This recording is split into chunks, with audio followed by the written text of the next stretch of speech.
성경 읽어주는 남자입니다.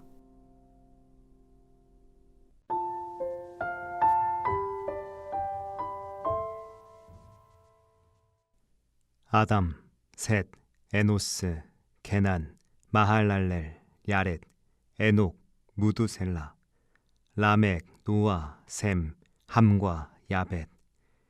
야벳의 아들은 고멜과 마곡과 마대와 야완과 두발과 메색과 디라스요. 고멜의 아들은 아스그나스와 디밧과 도갈마요. 야완의 아들은 엘리사와 다시스와 기띔과 도다님이더라. 함의 아들은 구스와 미스라임과 붓과 가나안이요. 구스의 아들은 스바와 하윌라와 삽다와 라마와 삽드가요. 라마의 아들은 스바와 드단이요. 구스가 또 니므롯을 낳았으니 세상에 처음 영걸한 자며, 미스라임은 루딤과 아남임과 르하빔과 납두힘과 바드루심과 가슬루힘과 갑도림을 낳았으니 블레셋 족속은 가슬루임에게서 나왔으며, 가나안은 맏아들 시돈과 헷을 낳고, 또 여부스 족속과 아모리 족속과 기르가스 족속과 히위 족속과 알가 족속과 신 족속과 아르왓 족속과 스말 족속과 하맛 족속을 낳았더라.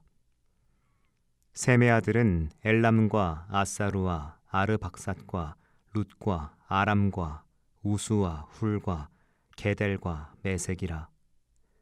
아르박삿은 셀라를 낳고 셀라는 에벨을 낳고 에벨은 두 아들을 낳아 하나의 이름을 벨렉이라 하였으니 이는 그때에 땅이 나뉘었으며 그 아우의 이름은 욕단이며, 욕단이 알모닷과 셀렙과 하살마웻과 예라와 하도람과 우살과 디글라와 에발과 아비마엘과 스바와 오빌과 하윌라와 요밥을 낳았으니 욕단의 아들들은 이러하니라. 셈, 아르박삿, 셀라, 에벨, 벨렉, 르우, 수룩, 나홀, 데라, 아브람, 곧 아브라함.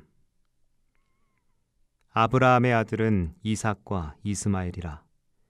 이스마엘의 세계는 이러하니 그 맏아들은 느바요시요, 다음은 게달과 압부엘과 미삼과 미스마와 두마와 마사와 하닷과 데마와 여둘과 나비스와 게드마라. 이스마엘의 아들들은 이러하니라. 아브라함의 첩 그두라의 낳은 아들은 시므란과 욕산과 무단과 미디안과 이스박과 수아요. 욕산의 아들은 스바와 드단이요. 미디안의 아들은 에바와 에벨과 한옥과 아비다와 엘다하니 그두라의 아들들은 이러하니라.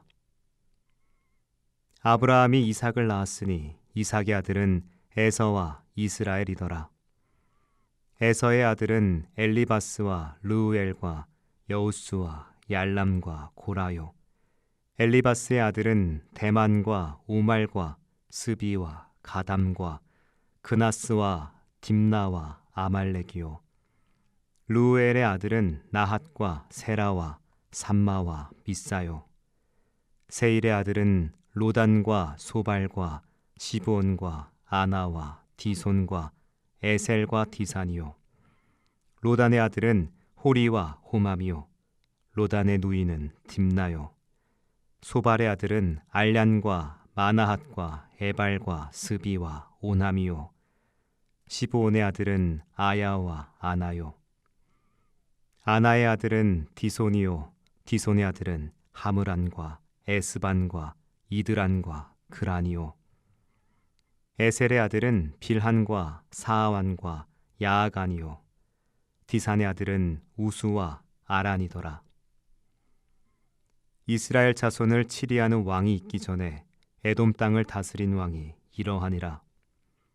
부올의 아들 벨란이 그 도성 이름은 딘하바며 벨라가 죽음에 보스라 세라의 아들 요밥이 대신하여 왕이 되었고 요밥이 죽음에 대만 족속의 땅 사람 후삼이 대신하여 왕이 되었고 후삼이 죽음에 부닷의 아들 하닷이 대신하여 왕이 되었으니 하닷은 모압들에서 미디안을 친 자요 그 도성 이름은 아윗이며 하닷이 죽음에 마스레가 사물라가 대신하여 왕이 되었고 사물라가 죽음에 하숫가의 르호봇 사울이 대신하여 왕이 되었고 사울이 죽음에 악볼의 아들 바알 하난이 대신하여 왕이 되었고 바알 하난이 죽음에 하닷이 대신하여 왕이 되었으니 그 도성 이름은 바이요 그 아내의 이름은 무헤다벨이라 메사압의 손녀요 마드렛의 딸이었더라.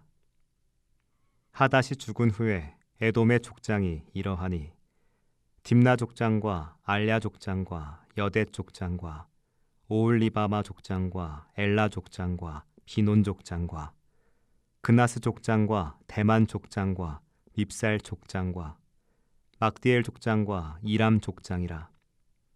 에돔 족장이 이러하였더라.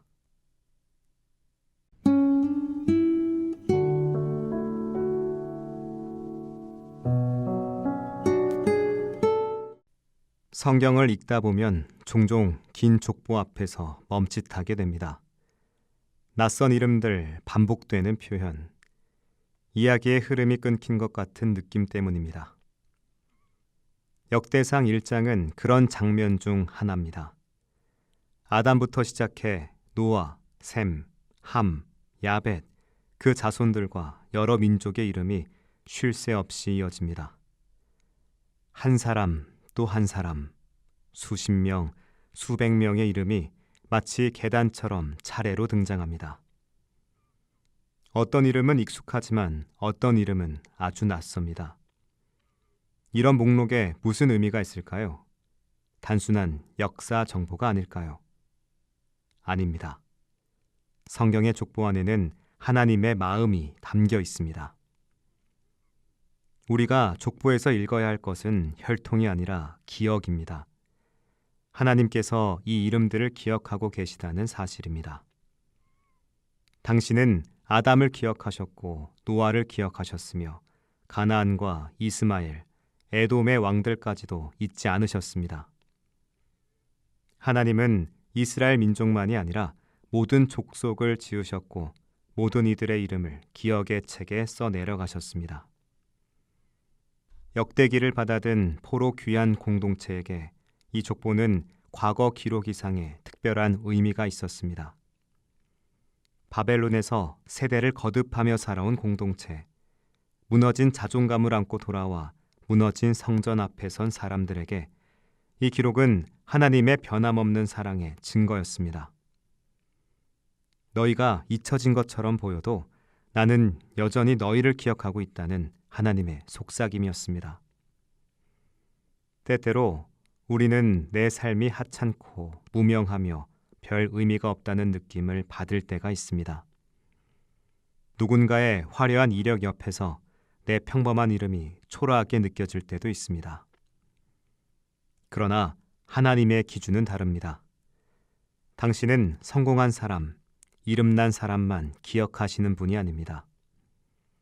성경의 족보에 그닥 유명하지 않은 수많은 사람들의 이름이 등장하는 이유는 하나님께는 모든 사람이 소중하기 때문입니다.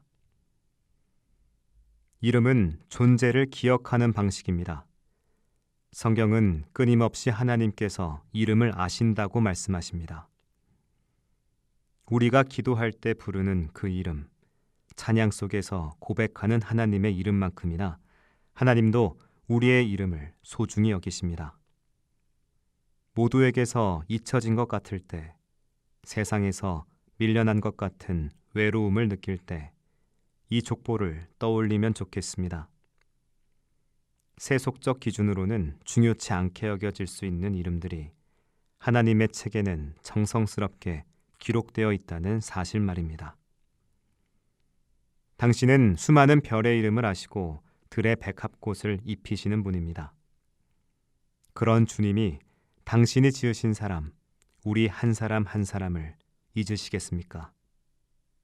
무명한 사람도 하나님의 사랑 안에서는 영원한 이름을 얻습니다. 오늘도 하나님은 우리를 그 이름으로 부르십니다.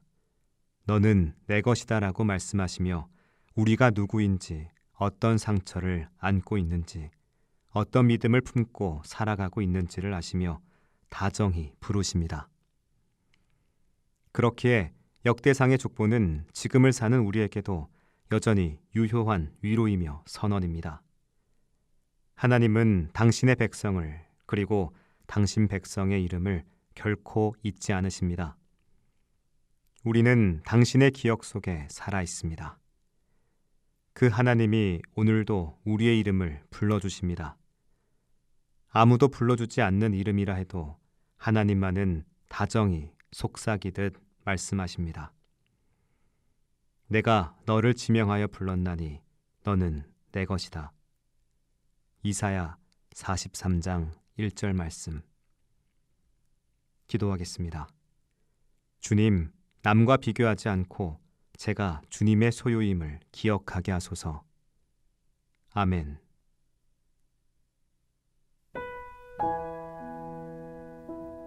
지금까지 묵상에 함께하는 교회 홍정한 목사, 내레이션 성경 읽어주는 남자였습니다.